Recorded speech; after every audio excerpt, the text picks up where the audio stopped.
Press the bell icon and never miss a video from newsnumber.com. राष्ट्रीय ग्रामीण स्वास्थ्य mission की शुरुआत 2005 में की गई थी। इस मिशन के जरिए सरकार गांव में रहने वाले लोगों, खासकर गरीबों, महिलाओं और बच्चों तक स्वास्थ्य सेवाएं पहुंचाना चाहती थी। मिशन की सफलता इस बात पर भी निर्भर करती है कि लोगों को इसके अंतर्गत मिलने वाली सुविधाओं की जानकारी हो, जिससे इसका पूरा लाभ लिया जा सके। पीछे एपिसोड में हमने आपको बताया था कि किस तरह एक आशा या एएनएम वर्कर एनीमिया से पीड़ित एक किशोरी की सहायता करती है और भारत को एनीमिया से मुक्त कराने के लिए उनकी कोशिश जारी है। इस एपिसोड में हम बात करेंगे आशा वर्कर द्वारा एक गर्भवती महिला को दी जाने वाली सहायता के बारे में। सरकार द्वारा आशा को गर्भावस्था और प्रसव के दौरान महिलाओं की देखभाल, प्रसव के बाद जच्चा बच्चा की देखभाल और स्वास्थ्य और स्वच्छता इत्यादि के बारे में ट्रेनिंग दी जाती है। आशा का उत्तरदायित्व है कि वो गर्भवती स्त्री को सुरक्षित प्रसव, नवजात शिशु की देखभाल, स्तनपान करवाने के फायदे, गर्भ निरोधकों के इस्तेमाल और यौन संक्रमण जैसी बीमारियों से बचने के लिए समय पर सलाह दें। अगर गर्भवती स्त्री या बच्चों को इलाज या भर्ती किए जाने की जरूरत है तो आशा निकटतम स्वास्थ्य केंद्र तक ले जाएगी। जननी सुरक्षा योजना के अंतर्गत मिलने वाली नगद सहायता। घर पर प्रसव। सभी गर्भवती महिलाएं जो घर पर रहकर ही प्रसव करवाना चाहती हैं, उनको हर प्रसव पर 500 रुपए की नगद सहायता मिलने का हक है।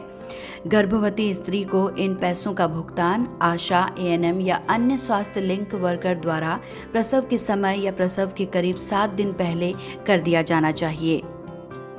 स्वास्थ्य केंद्र या अस्पताल में प्रसव। इस योजना के तहत सरकारी स्वास्थ्य केंद्रों जैसे उपकेंद्र, प्राथमिक स्वास्थ्य केंद्र, सामुदायिक स्वास्थ्य केंद्र, जिला, राज्य अस्पताल, मान्यता प्राप्त प्राइवेट अस्पतालों के सामान्य वार्ड में प्रसव करवाने वाली हर गर्भवती महिला को 1400 रुपए की सहायता दी जाती है। इन रुपयों के भुगतान की जिम्मेदारी आशा या एएनएम की होती है। महिला को ये भुगतान स्वास्थ्य केंद्र, अस्पताल में छुट्टी होने से पहले ही मिल जाना चाहिए।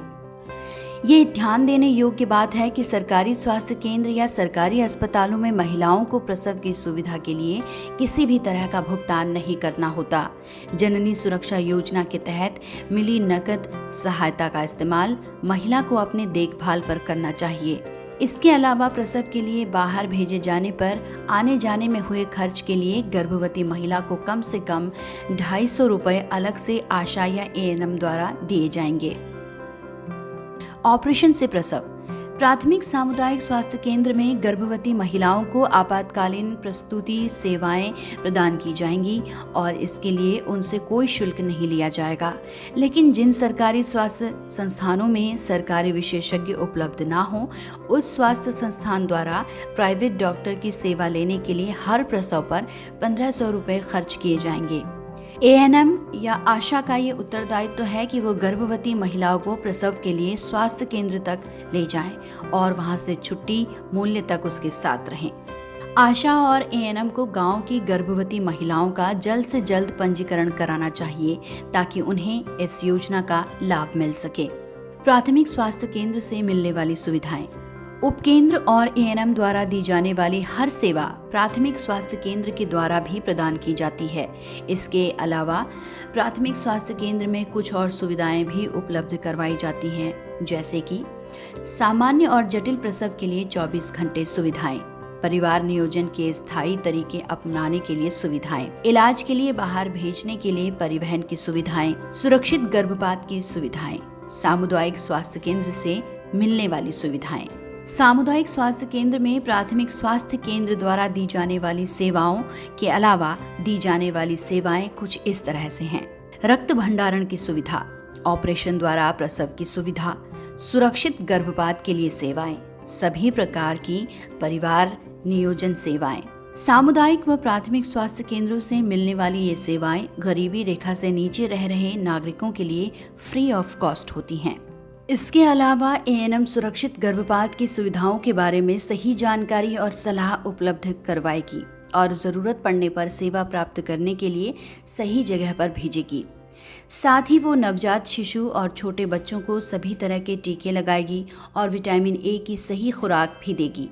वो बचपन में होने वाली बीमारियों जैसे कुपोषण और संक्रमण इत्यादि से बचाव और रोकथाम के लिए उपाय भी करेगी। हर एएनएम उपकेंद्र के जरिए काम करती है। हर उपकेंद्र को इलाके में स्वास्थ्य संबंधित काम करने के लिए सालाना 10,000 की मुफ्त निधि प्राप्त होती है। ये पैसा एएनएम और सरपंच के संयुक्त खाते में जमा होता है।